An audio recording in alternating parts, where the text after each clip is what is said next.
बहुत समय पहले भगवान शिव कैलाश पर्वत पर ध्यान में लीन रहते थे।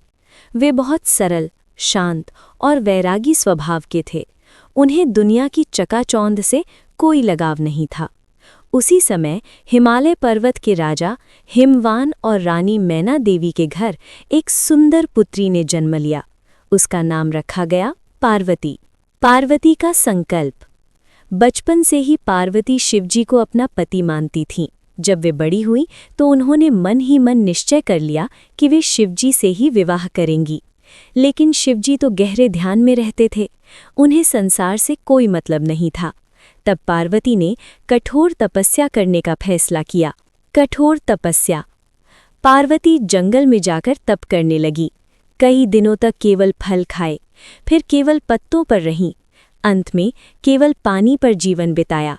उनकी भक्ति और समर्पण देखकर सभी देवता प्रभावित हुए। कामदेव की परीक्षा। देवताओं ने सोचा कि शिवजी का ध्यान भंग करना होगा। उन्होंने कामदेव को भेजा। कामदेव ने अपने प्रेम बाण से शिवजी का ध्यान तोड़ने की कोशिश की, लेकिन शिवजी क्रोधित हो गए और अपनी तीसरी आंख खोल दी। उस अग्नि से कामदेव भस्म हो गए। पार्वती फिर भी नहीं डरी। उन्होंने अपनी तपस्या जारी रखी। शिवजी हुए प्रसन्न। आखिरकार पार्वती की सच्ची भक्ति से शिवजी प्रसन्न हुए। वे उनके सामने प्रकट हुए और बोले, हे पार्वती, तुम्हारी तपस्या ने मेरा हृदय जीत लिया है। मैं तुमसे विवाह करूंगा। पार्वती बहुत प्रसन्न हुई। उनके माता पिता भी खुशी से भर गए। अनोखी बारात।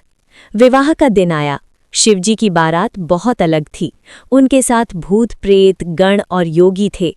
गले में सांप, शरीर पर भस्म, जटाओं में गंगा विराजमान।